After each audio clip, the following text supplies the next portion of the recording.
জয় ঠাকুর।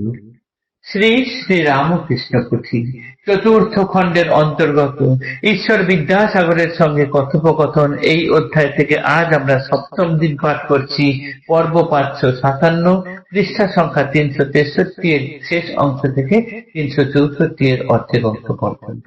এর আগের দিনের পাঠে আমরা দেখেছি ঈশ্বরচন্দ্র বিদ্যাসাগরের সঙ্গে ঠাকুর ব্রহ্ম বস্তু অনুচ্ছিষ্ট একমাত্র এই কথা বলছেন, এবং তার ফলে বিদ্যাসাগর বললেন যে হ্যাঁ, আজ একটা নতুন কথা শিখলাম যে ব্রহ্ম অনুচ্ছিষ্ট।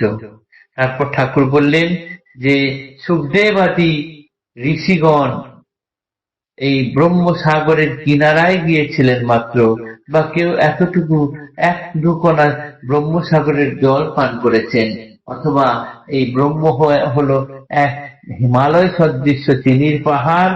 সুখদেবাদী সেই চিনির পাহাড়ে একটি পিঁপড়ের মতো গিয়ে শুধু দু এক দানা খেয়েছেন বা সঙ্গে নিয়ে এসেছেন, তার থেকে বেশি কিছু নয়। এতটুকুই আমরা এর আগের দিন পাঠ করেছিলাম। আর দেখেছিলাম ঠাকুর বলেছেন যে নুনের পুতুল যদি সাগরের জল মাপতে যায়, সাগরের কিনারায় যাওয়ার সঙ্গে সঙ্গে তার গায়ে ঠান্ডা হাওয়া লেগে সেটি গলে যায়। জল আর মাপতে পারা যায় না, মেপে এসে কোনো কথা বলতে পারা যায় না। যদি বা মায়ের ইচ্ছায় কোনো দু একজন ফিরে আসেন ব্রহ্মসাগরে ডুব দেওয়ার পর, কিন্তু তার আর কোনো বলার ক্ষমতা থাকে না। এরপর ঠাকুর ব্যাখ্যা করে বলছেন, অর্থাৎ বাখানিয়া উপমায় দিচ্ছেন, সেইটি আমরা আজকে পাঠ করব। বাখানিতে উপমায় প্রভু ভগবান বলিলেন কোন একজনেরও আখ্যান। বাখানিতে অর্থাৎ ব্যাখ্যা করতে বা এটা বিশদে বলার জন্য ঠাকুর এবার কোন একজনের আখ্যান বা কথা বলছেন। ছিল তার দুই পুত্র, শৈশব সুন্দর, শিক্ষা হেতু পাঠাইল আচার্যের ঘর। পুরাণ বেদান্ত বেদ ধর্মশাস্ত্র নানা, পড়িয়া বুঝিবে তত্ত্ব পিতারও বাসনা। যথা আজ্ঞা গুরু গৃহে ভাই দুইজন, যতন সহিত শাস্ত্র করে অধ্যয়ন। হেন রূপে কিছুদিন গত হলে পরে, ডাকিল নন্দনদয়ে আপন গোচরে। বেদান্ত ব্রহ্মের কথা কহে যেরকম, বলিলেন বিশেষিয়া করিতে কীর্তন। ব্রহ্মের স্বরূপ তত্ত্ব করহ বর্ণনা, শুনিতে তোমার মুখে বড়ই বাসনা। মিষ্টি ভাবে কহে জ্যেষ্ঠ বেদান্তর ভাস, পুঁথিতে যেমন ভাবে আছে প্রকাশ। অব্যক্ত অচিন্তনীয় মনাদির পার, ইত্যাদি ইত্যাদি তাহে আছে যে প্রকার। শুনিয়াছি হও ক্ষান্ত কহিয়া তাহারে, জিজ্ঞাসিল সেই প্রশ্ন কনিষ্ঠ কুমারে। শুনিয়া পিতার প্রশ্ন কনিষ্ঠ নন্দন, অধোমুখে রহে নহে বর্ণ উচ্চারণ। কিছু পরে কন্তারে জনক নন্দন, ব্রহ্মবস্তু উপলব্ধি হয়ে। কিছু পরে কন্তারে জনক তাহার, ব্রহ্মবস্তু উপলব্ধি হয়েছে তোমার। অপার অনন্ত ব্রহ্ম সীমাহীন পারা, গুণাতীত জ্ঞানাতীত অব্যক্ত চেহারা। স্বরূপ বলিতে তার সাধ্যকার পারে, মৌনী জনে কহে তত্ত্ব বাক্য বানে নারে। যেথা পূর্ণ ব্রহ্ম জ্ঞান বাক্য তথা নাই, উপমা সহিত ব্যাখ্যা করেন গোসাই। উনানে বসানো ভীত করার ভিতর, ক্রমাগত দিলে তাহে জাল নিরন্তর। যতক্ষণ থাকে কাঁচা চর চর করে, পাকিলে নীরব ঘৃত শব্দ যায় মরে। বিচার বাক্যের দ্বন্দ্ব কাঁচা জ্ঞান যার, পূর্ণ জ্ঞানে বাক্য হারাকে করে বিচার। পাকা ঘিয়ে পুনরায় শব্দ সমুত্থিত, রসে ভরা কাঁচা লুচি হইলে নিহিত। পাকা ঘৃত কাঁচা লুচি কথা উপমার, গুরু শিষ্যে দুয়ে যাবে তত্ত্বেরও বিচার। শূন্য গাঢ় জল মধ্যে যেন অবিকল, করে ভুক ভুক শব্দ ঢুকে যত জল। পরিপূর্ণ গাঢ় জবে শব্দ কোথা আর, বাক্য ছাড়ে সেই মতো পূর্ণ জ্ঞান যার।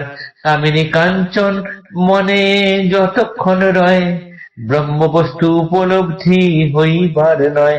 শুদ্ধাত্মা হইলে পরে সাধ হয় পূর্ণ, চৈতন্য কেবল জানে কেমন চৈতন্য। এই ঠাই শ্রী গোসাই নিজেরও আভাস, পণ্ডিতের সন্নিকটে করিলা প্রকাশ, বিশেষিয়া বলিবারে নাহি প্রয়োজন, আপনার মনে তুমি বুঝে লও মন। এইবার ব্যাখ্যা দিয়ে বলার জন্য ঠাকুর এক এক পিতার দুই পুত্র সেই গল্পটি বললেন। পিতা গুরুগৃহে দুই পুত্রকে পাঠালেন, জ্ঞান শেষে তারা ফিরে এলে পরে পিতা বড় ছেলে দুই ছেলেকে একসাথে জিজ্ঞাসা করলেন, ব্রহ্ম কি, সেটি শাস্ত্রে কেমন লেখা আছে, আমাকে সেখান থেকে কি বুঝেছো তোমরা বলো। এই কথা শুনে বড় ছেলে তিনি শাস্ত্রে যা যা লেখা আছে অব্যক্ত অচিন্তনীয় ইত্যাদি ইত্যাদি যেমন যেমন আছে সেরকম ব্যাখ্যা করতে শুরু করলেন। পিতা তাকে বললেন, থাক তোমার হয়েছে, তুমি সরো। এইবার ছোট ছেলেকে জিজ্ঞাসা করায়, সে মাথা নত করে থাকছে আর কোনো কথা বলতে পারছে না। কিছু পরে বাবা বললেন, তোমারই ঠিক ব্রহ্মবস্তু উপলব্ধি হয়েছে। ব্রহ্মবস্তু যিনি উপলব্ধি করতে পারেন তিনি মুখে বলতে পারেন না। এটি শব্দাতীত, এটি ব্যাখ্যাতীত, এটি শুধু অনুভবের ব্যাপার। স্বরূপ বলিতে তার সাধ্য কাহার পারে, মৌনী জনে কহে তত্ত্ব বাক্য মানে না রে। যিনি মৌনী, যিনি মুখে ভাষা বলেন না, তিনি এটির ব্যাখ্যা করতে পারেন, এর তত্ত্ব বলতে পারেন। যিনি বাক্য দিয়ে বলেন তার দ্বারা সম্ভব নয়। যেথাপূর্ণ ব্রহ্মজ্ঞান বাক্য তথা নাই, উপমা সহিত ব্যাখ্যা করেন গোসাই। এক অদ্ভুত ব্যাপার। তারপরে তিনি উনুনে ঘি বসানোর কথা বলেন। যতক্ষণ ঘি কাঁচা থাকে ততক্ষণ চটচট করে, যখন ঘি পাকা হয়ে যায় তখন তাতে আওয়াজ হয় না। আবার তাতে রসে ভরা লুচি দিলে তখন কলকল করে। আবার সেই লুচি যখন ভাজা হয়ে যায় তখন শব্দ বন্ধ হয়ে যায়। এই রকম ভাবেই গুরু শিষ্যের তত্ত্বের কথা বলছেন। আরো বললেন, শূন্য ঘড়া যখন জল ভরা হয় তখন আওয়াজ হয়, ঘড়ায় যত জল ঢুকতে থাকে আওয়াজ তত কমতে থাকে, ঘড়া যখন পূর্ণ আওয়াজ তখন শূন্য। সেই রকমই কামিনী কাঞ্চন যতক্ষণ মনে থাকে ততক্ষণ ব্রহ্মবস্তু উপলব্ধি হওয়ার নয়। শুদ্ধাত্মা হলে পরেই যখন তার স্বাদ পূর্ণ হয় তখন আর তার কোনো কথা থাকে না। চৈতন্যই কেবল চৈতন্য বুঝতে পারে। এইখানেই ঠাকুর তার নিজের আভাস কথায় কথায় বিদ্যাসাগরকে বুঝিয়ে দিলেন। বিশেষ ব্যাখ্যা করে বলার প্রয়োজন নেই, আপনার মনেই মন তুমি বুঝে নাও। ঠাকুর এখন এইভাবে বিদ্যাসাগরকে বোঝালেন। আজকের পাঠ এতটুকুই থাকলো। পরের দিন আমরা এর পরের অংশ করব। জয় ঠাকুর, নমস্কার।